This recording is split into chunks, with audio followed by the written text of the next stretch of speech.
Halo,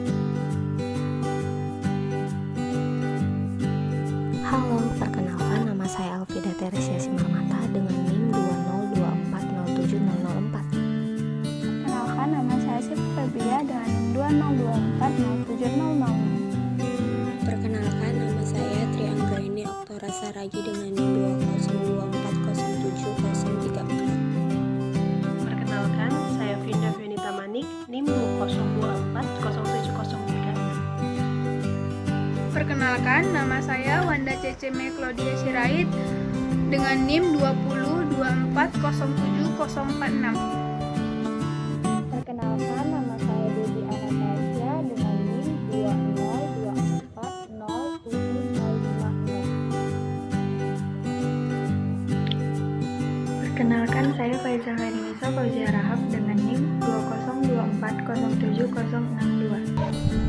Halo, perkenalkan, nama aku Gerardus Benderamentini dengan NIM 204077072. Nama saya Ahmad Raffi Siregar dengan NIM 2024078. Perkenalkan, nama saya Renat Pandapotan dengan NIM 20240708082. Terima kasih. Halo teman-teman, kami dari kelompok 2 akan memberikan tutorial bagaimana menggunakan StatCal. Jadi sebelumnya, kita harus mendownload StatCal pada link yang sudah tersedia. Kalian dapat mengklik link tersebut di description box ya. Setelah StatCal telah terinstall, maka akan timbul jendela hitam sebagai permulaan tampilan StatCal, yang kemudian akan muncul seperti tampilan berikut ini di default browser kamu. Seperti yang dapat kita lihat, terdapat beberapa tools yang memiliki fungsi berbeda, di antaranya input numerik data, input categorical data, deskriptif, graph, statistics, dan simulation. Untuk memahami lebih lanjut, kalian juga dapat mendownload ebook pada link di description box ya. Baiklah, kita akan memulai mempraktikkan penggunaan StatCal ini. Pertama, kalian dapat menginput data numerik terlebih dahulu. Namun, juga tidak masalah untuk menginput data kategorik terlebih dahulu. Kemudian, atur jumlah kolom dan baris sesuai dengan data yang akan diinput. Pada praktik ini, kami menggunakan kolom dan baris sebanyak 20 atau bisa juga sesuai dengan data yang diinput, kemudian memasukkan nilai-nilainya.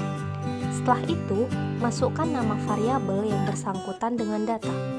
Perlu diingat bahwa dalam memudahkan penyimpanan data, kamu dapat menggunakan Microsoft Excel, kemudian kamu hanya tinggal copy paste saja ke StatCal. Kami menginput variabel agama, matematika, fisika, kimia, dan biologi. Setelah menginput, akan keluar output yang terletak di bawah kolom dan baris pada your numeric data. Dapat kita lihat seperti ini. Jika output tidak keluar, maka terdapat suatu kesalahan dalam penginputan data. Setelah selesai menginput data numerik, maka selanjutnya adalah menginput data kategorik pada tools input categorical data. Sama halnya dengan input data numerik. Menginput data kategorik diawali dengan mengatur jumlah kolom dan baris. Dalam hal ini, kami tetap menggunakan kolom dan baris sebanyak 20, kemudian memasukkan nilai-nilainya. Setelah itu, masukkan nama variabel yang tercantum dalam data kategorik. Di sini, kami menggunakan data jenis kelamin, merek HP, dan hobi. Selanjutnya, masukkan respon variabel pada kolom label. Pada kolom V1 untuk jenis kelamin, V2 untuk merek HP, dan V3 untuk hobi. Berikut labelnya. Nah, output akan keluar seperti ini. Berarti tidak ada kesalahan dalam menginput data dan kita bersiap untuk menganalisis data ini sesuai dengan apa yang ingin disajikan. Setelah tahap penginputan, Selanjutnya kita menganalisis data tersebut. Dalam menganalisis data ini, pertama kita akan ke tools deskriptif untuk menampilkan frekuensi dan average atau rata-ratanya. Di langkah ini kita menganalisis frekuensinya terlebih dahulu. Terdapat univariate dan bivariate untuk mencari frekuensi.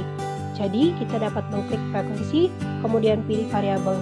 Dalam hal ini, variabel dapat dipilih lebih dari satu, bahkan semua variabel. Setelah itu, klik result. Maka hasil frekuensi univariate akan ditampilkan dengan cara yang informatif. Tidak hanya tersimpan sementara di StatCal, namun kita dapat mencetak hasilnya ke Microsoft Excel. Kemudian, kita akan menampilkan frekuensi pada variabel bivariate, yang artinya kita memilih dua variabel untuk baris dan kolom seperti berikut ini. Setelah itu, klik result dan hasil akan terlihat. Hal yang sama juga dilakukan dalam menginput data univariate dan bivariate untuk mencari average atau rata-rata. Namun, pada average, terdapat interpretasi yang dapat kita baca dan pahami sendiri. Setelah mengetahui frekuensi dan average, untuk memudahkan dalam pemahaman dan penyampaian data tersebut, maka kita dapat merangkumnya secara visual melalui grafik pada tools Card. Di tools ini terdapat grafik bar, line, circle, dot, scatter plot, correlation, time series, dan juga map. Namun kelompok kami memutuskan untuk menggunakan grafik bar dan juga line. Maka dari itu, kita akan membuat grafik bar dengan klik bar pada menu graph. Dapat dilihat bahwa adanya ketentuan dalam pembuatan grafik sesuai dengan frekuensi, reference, maupun yang lainnya dengan 3 tipe yang menarik, namun tidak menghilangkan fungsi informatifnya. Kelompok kami menggunakan tipe yang pertama. Berikut langkahnya. Pertama, memilih variabel. Tidaknya 2 variabel yang dipilih seperti berikut, kemudian klik print graph, maka akan terampil pengaturan grafik dan tentunya grafik pada variabel yang terpilih tadi. Pada setting grafik ini, terdapat bar color, theme, number of column, dan dapat juga diberikan judul untuk grafik tersebut serta bisa menentukan ukuran grafik sesuai dengan kebutuhan yang digunakan dan menu setting lainnya. Setelah menunggu beberapa saat, sekarang kita dapat melihat grafik barnya. Selain itu, penggunaan reference pada grafik bar juga dapat dilakukan seperti grafik bar frekuensi. Selanjutnya adalah membuat grafik garis. Cara yang digunakan hampir sama dengan pembuatan grafik. Hanya saja kita klik line pada menu graph seperti ini. Namun yang membedakan dengan grafik bar adalah tipe pada grafik garis hanya memiliki satu tipe saja. Langsung saja kita pilih data numerik dan kategoriknya. Dengan catatan, data kategorik hanya dapat memilih satu variabel saja. Sedangkan data numerik dapat memilih lebih dari satu variabel. Setelah memilih variabel, maka klik print graph, akan tertampil pengaturan grafik dan tentunya grafik pada variabel yang terpilih tadi. Pada setting grafik ini terdapat bar color, theme, number of column, dapat juga memberikan judul untuk grafik tersebut, serta bisa menentukan ukuran grafik sesuai dengan kebutuhan yang digunakan dan menu setting lainnya. Selanjutnya kita tunggu beberapa saat untuk hasil yang ditampilkan. Nah, ini dia bentuk dari grafik garis yang berasal dari data yang sudah kita input tadi, disertai dengan informasi grafik juga.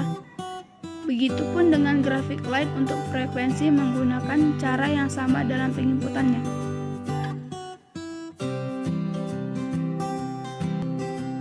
Terima kasih sudah menonton. Terima kasih.